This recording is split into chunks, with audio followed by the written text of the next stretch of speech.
प्यारे सज्जनों, कोई भी अपने कर्मों का फल प्राप्त किए बिना मुक्त नहीं हो सकता। कर्म के आगे किसी का जोर या किसी भी प्रकार की रिश्वत नहीं चलती। कर्म एक स्वतंत्र सत्ता है और जीव को कर्म करने का स्वतंत्र हक है और कर्म फल भी इसी स्वभाव से ही प्राप्त होता है। कर्म का फल कोई परमात्मा नहीं देता। जो व्यक्ति जैसा कर्म करता है उसे वैसा ही फल मिलता है।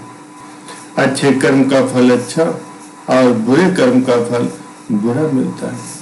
पका हुआ आम कभी कड़वा नहीं हो सकता, वो सदैव मीठा ही होता है। इसी प्रकार से अच्छे कर्म का फल हमेशा ही सुखदायी होता है। इसलिए सदैव अच्छे कर्म करो, श्रेष्ठ कर्म करो, जिससे आत्मा को सुख हो, आत्मा की मुक्ति हो और सर्वजन का हित हो। आत्मा स्वयं ही करता है और स्वयं ही भोगता है। आत्मा स्वयं ही अपनी मित्र है और स्वयं ही अपनी शत्रु है। अच्छे बुरे कर्मों का फल तुम्हें ही मिलेगा। भगवान श्री कृष्ण जी भी फरमाते हैं कि अच्छे कर्मों का परिणाम अच्छा होता है और बुरे कर्मों का परिणाम बुरा ही होता है। व्यवहारिक दृष्टि से कोई मनुष्य अगर शराब पीने का कर्म करता है तो शराब पीने का परिणाम उस मनुष्य को मिलता है, और इसके विपरीत यदि कोई व्यक्ति शहद पीने का कर्म करता है तो अपने कार्य के अनुसार अपना अच्छा स्वभाव छोड़ता है। इसलिए सदैव बुरे कर्मों का त्याग करना चाहिए और सदैव अच्छे कर्म करने चाहिए। अच्छे कर्म करने पर कभी अभिमान नहीं करना चाहिए। प्यारे सज्जनों, कर्मों का फल सभी को भोगना पड़ता है, चाहे वो भगवान हो या फिर कोई इंसान हो। दुराचारी राजा कंस को मारने के बाद भगवान श्री कृष्ण अपने माता पिता वसुदेव और देवकी, जो कि कंस की जेल में बंद थे, उनको मुक्त कराने के लिए गए। तब माता देवकी ने भगवान श्री कृष्ण से पूछा, हे कृष्ण, हे मेरे प्यारे पुत्र, तुम तो स्वयं नारायण हो, भगवान विष्णु के अवतार हो, फिर भी कंस को मारने और हमें मुक्त कराने के लिए आपने 14 वर्षों तक प्रतीक्षा क्यों की? हमें इतना कष्ट क्यों दिया? तब श्री कृष्ण ने मुस्कुराते हुए उत्तर दिया, मेरी प्यारी माँ, आपने मुझे पिछले जन्म में 14 वर्षों के लिए वन में क्यों भेजा था? किस कारण से हमसे क्या त्रुटि हुई थी? माता देवकी ने हैरान होते हुए कहा, तुम ऐसा क्यों कहते हो कि मैंने तुम्हें वन भेजा था? यह तो असंभव है, यह सत्य नहीं है। तब श्री कृष्ण ने कहा, माता जी, शायद आप भूल गई हो कि पिछले जन्म में आप कैकेयी थी और पिता वासुदेव दशरथ थे। ये सुन करके देवकी अवाक रह गई और फिर जिज्ञासा वश पूछने लगी, इस जीवन में माता कौशल्या कौन? कृष्ण ने उत्तर दिया, माता यशोदा। कर्म का प्रभाव किसी को नहीं छोड़ता, स्वयं भगवान भी इससे नहीं बच सकते। हम अपने जीवन में क्या प्राप्त किए ये महत्वपूर्ण नहीं है, हमारे कर्म कैसे हैं ये महत्वपूर्ण है। प्रत्येक इंसान को अपने कर्मों के हिसाब से ही फल की प्राप्ति होती है। प्यारे सज्जनों, हमें अपने कर्मों का फल एक दिन जरूर मिलता है। अगर हम अच्छा कर्म करते हैं तो फल अच्छा मिलता है और बुरा करते हैं तो फल भी बुरा मिलता है। इसलिए कोई भी कर्म करने से पहले खूब अच्छी तरह से सोच विचार कर लेना चाहिए कि हम कैसा कर्म कर रहे हैं। कभी भी ये न सोचे कि इन कर्मों का फल मुझे नहीं मिलेगा। ऐसे एक नहीं लाखों उदाहरण है जिसमें जिसने जैसा कर्म किया उसको वैसा ही फल मिला।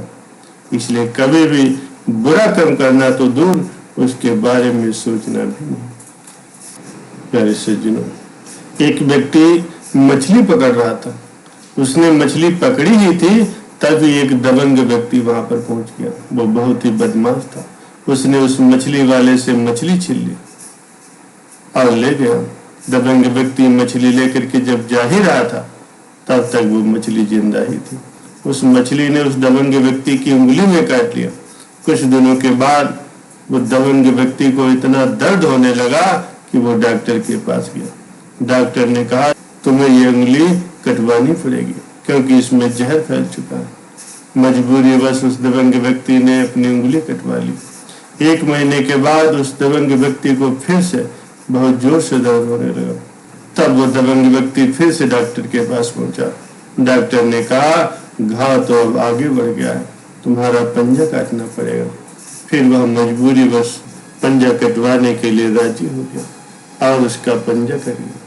कुछ समय के बाद उस व्यक्ति को हाथ में फिर से दर्द होने लगा और वो डॉक्टर के पास गया। डॉक्टर ने कहा, तुम्हारा घाव अब आगे बढ़ चुका है, आधा बाजू काटना पड़ेगा। वो दबंग व्यक्ति को न चाहते हुए भी अपना आधा बाजू कटवाना पड़ा। उस डॉक्टर को कुछ भी समझ में नहीं आ रहा था। आधा बाजू काटने के बाद डॉक्टर ने उस दबंग व्यक्ति से पूछा, तुमने कोई ऐसा काम तो नहीं किया जिसके कारण से तुम्हारा हाथ काटना पड़ रहा है? मुझे साफ साफ बताओ। उस व्यक्ति ने कहा, डॉक्टर साहब, मैंने करीब 6 महीने पहले एक आदमी से एक मछली मुफ्त में छीन ली थी और उस मछली ने ही मुझे काट लिया था, तभी से यह समस्या शुरू हुई थी। डॉक्टर ने उस दबंग व्यक्ति से कहा कि यह तुम्हारे उसी कर्म का फल है, तुम जाओ और उस व्यक्ति से माफी मांगो। दबंग व्यक्ति उस मछली वाले आदमी से माफी मांगने के लिए तालाब के पास पहुंचा। दबंग व्यक्ति ने उस मछली पकड़ने वाले व्यक्ति के पैर पकड़ लिए और बोला, तुमने मुझे क्या श्राप दिया है, इससे मेरा उंगली से होते होते पूरा हाथ कट गया। उस मछली पकड़ने वाले व्यक्ति ने कहा कि मैंने तुम्हें कोई श्राप नहीं दिया। तब उस दबंग व्यक्ति ने कहा, तुमने कुछ न कुछ तो जरूर बोला होगा जिसका परिणाम मैं आज भुगत रहा हूँ।